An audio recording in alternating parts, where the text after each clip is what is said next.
What's up, podcast listeners? It's your host, Rafal Matuszewski, and this is episode 274, I believe. And again, I am filming this, but I'm not in my car. I am at home in bed, and I do have my dog Misty beside me. She's about to fall asleep. I'm hoping that she doesn't come up and start moving around because I have my phone filming on a tripod on top of my bed but under a book to keep it level, so hopefully she doesn't get too excited about anything. But oh man, I can't wait to chat with you guys today. Oh, and by the way, are you guys seeing the sweater that I have in this video? The official Cut the Shit Get Fit sweaters are available now. I'm going to hit a link in the show notes so you can check it out. A lot of people actually took advantage of the 10% discount that Teespring, the website I go through, last Friday. So shout out to everyone who bought the sweater, and we'll be ready for this winter to stay warm and cozy. Before we get into it, I am going to do some shout outs because I actually have the cities in front of me, so we're going to get that started. Number one, local, which is super awesome, City of Langley, here where I live. Shout out to everyone listening in Langley on my show. Number two, all the way in Australia, we got Melbourne. Shout out to everyone in Australia listening to my show. And number three, out in the UK, a city called Nailsea. Hopefully I said that correctly. If I butchered it, I apologize. Everyone in the UK, thank you for listening to my show. That's super cool. All right. So today I'm going to try to keep it under 10 minutes. And what we're going to talk about is crushing 2020. So a couple episodes ago, I was talking about how I like to plan each year in October to make sure I am successful, right? So I have 5 categories, and I find that when you actually write shit down and you start breaking it apart, you're more likely to actually achieve what you're trying to do, rather than just saying to yourself, I'm going to lose 20 pounds in 2020. And you're like, I know I need to work out, I know I have to eat better, I know I have to do X, Y, and Z. But after about 2 weeks, you kind of fall out of that, I would call that motivation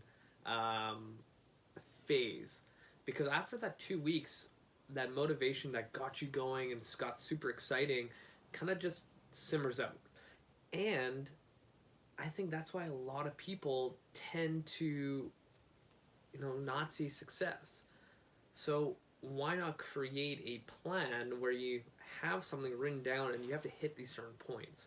So if you remember correctly, a couple episodes ago, I was talking about how I started jotting down, my goals I want to achieve, and I start breaking it down how it would look throughout the year. So, say I want to run a full marathon in May, for example, and I know I need to start running at least 3 times a week, so I get a program, and now in my calendar, either on my computer or literally handheld writing, I'll start writing down and reverse engineering how that would look in my year. So if I have a 6-month program to get me ready for my full marathon, I'm going to start jotting down in my planner, Monday, Wednesday, Friday, I'm doing my runs. That's how many kilometers I'm doing. These are the drills. And then on my planner from, day, week 1 all the way to whatever week it is until I have my run, I'm going to have in my calendar what I need to achieve, and I'm going to start checking it off if I did. Compared to, I downloaded a program, it's a PDF, I have it on my computer, I look at it once in a while, and I just kind of just wing it and run when I can. And then when it comes to race day, I know I'm not fully prepared, so I'm either not going to finish because my legs can't withstand the impact and distance, or I completely bonk out because also my nutrition sucks, right? So there's a lot of scenarios like that. when people want to run a full marathon, they want to be prepared. So why not do that with the rest of everything you want to accomplish? So what I'm going to do today is actually teach you guys how to plan out your 2020, because if you've been listening to my previous episodes, fitness and health is like a small little piece of the puzzle, because everything around it, and if you're watching this video, I'm kind of demonstrating everything around here matters more than what's in here for your fitness and health goals, because it all influences, right? So my 5 categories for planning out my year is personal goals, professional, physical, financial, and spiritual, because I find that those 5 things kind of wrap around fitness and health that's in the middle, that everyone wants to achieve, right? So when you start looking at those 5 categories and you pick like 2 to 3 things that you want to do, right? Then you got to start thinking, okay, what am I going to do in order to get there? So let's look at my physical goal, for example. Something as simple as like I want to do a workout / movement workout, some sort of movement 7 days a week, right? So I'm traditionally I like to do strength 3 to 4 times a week, but I always feel better when I'm constantly moving, whether that's doing a yoga class, if that's doing like a car kin stretch routine, foam rolling, and just like moving, meditating, whatever it is, 7 days a week. So how would I fit that into my calendar? Really simply, because this is like a really easy example, I'm literally going to, in my calendar, write down from Monday to Sunday, did you work out? Yes or no? And I gotta check it off or put an X. And when you, this is why I like writing stuff down, is if you had a planner in front of you and you have all your things that you have to do daily to get to your end goal, you can easily check it off or give yourself an X. And then when you look at the entire month, count how many checks you have compared to X's. Say, for my example, I want to work out 7 days a week, and I know in a month I have 30 days, and say I look at the end of the month and I'm like, oh shit, I've only done 15. I'm nowhere near where I need to be. So now I know for the next month I need to put a little bit more effort into it. And then I go, maybe I get to 22 out of 30. I'm like, awesome. I'm making progressions. Month number 3, I look and I'm like, boom, I hit 29 out of 30. That's pretty good. And when it's something as simple as just checking things off, you'll find that it becomes almost addictive and almost like a game. And this whole idea of accomplishing certain goals doesn't seem so, unattainable anymore. Because I find that a lot of people, when they have this goal in mind, it's almost too big for them to kind of comprehend. But when you start breaking it down into small little pieces, it's not that bad. Right? I think a lot of people just go through a lot of wishful thinking, and they just hope that things are going to happen to them. But if you look at anything in life that's worth having, it takes a lot of time and effort to it to actually see the results you want.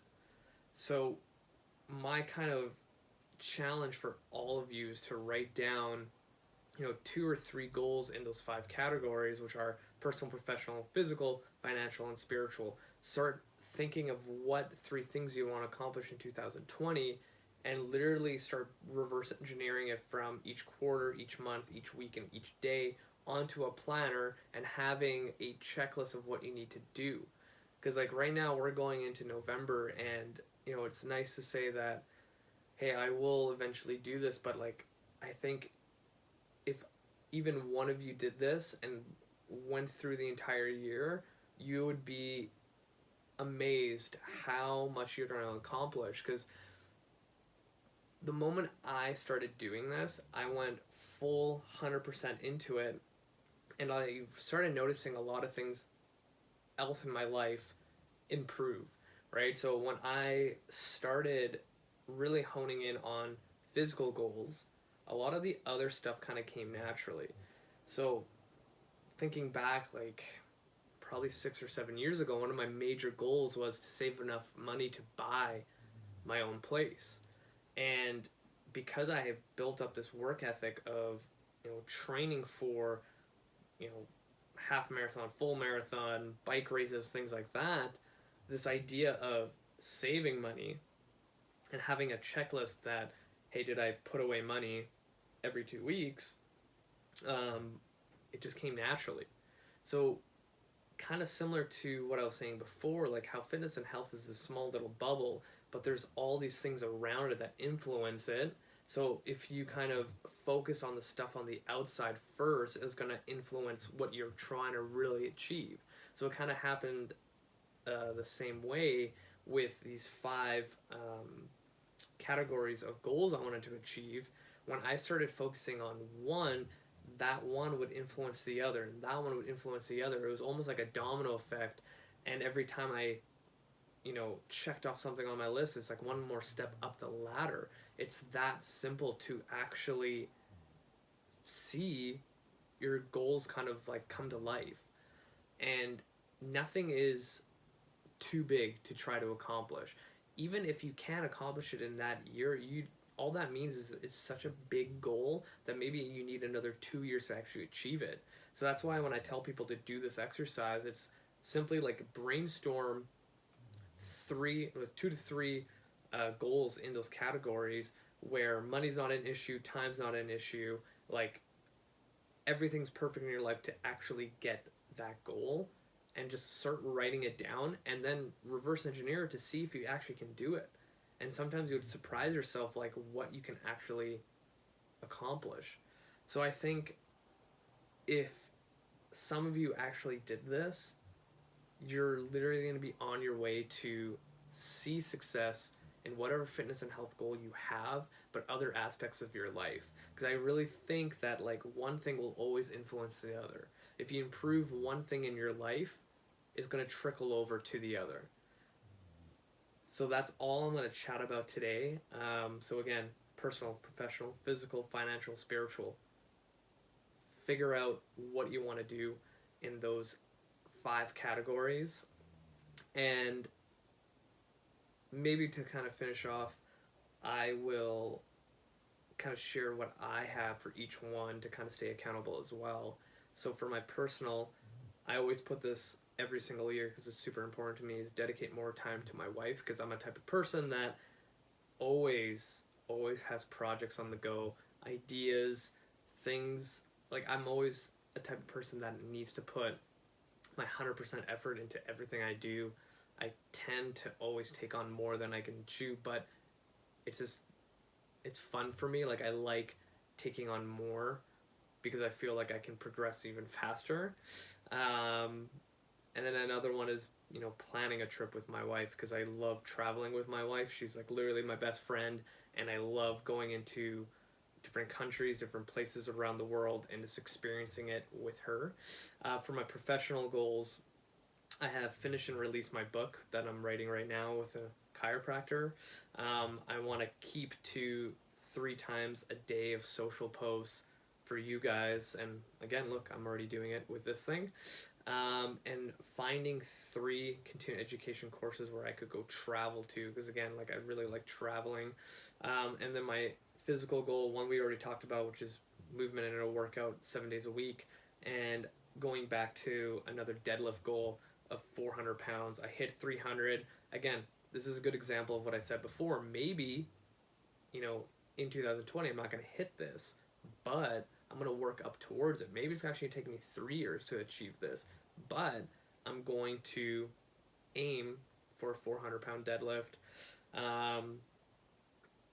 For my financial goal, something as simple as saving like around $6,000, because I have this huge goal of paying off my mortgage. So the more I can save, the better. And then for my spiritual goal, like I was really thinking about this, and I'm kind of looking at this as how to give to others. And I kind of started doing this. This is what's funny. Like things start influencing others. Like I've been doing this planning thing for years, and sometimes when I sit down, like especially this time when I sat down and started planning out my 2020, I start realizing the stuff that I want to accomplish are already kind of happening. But now, because I've been thinking about it, I can actually create a more precise plan.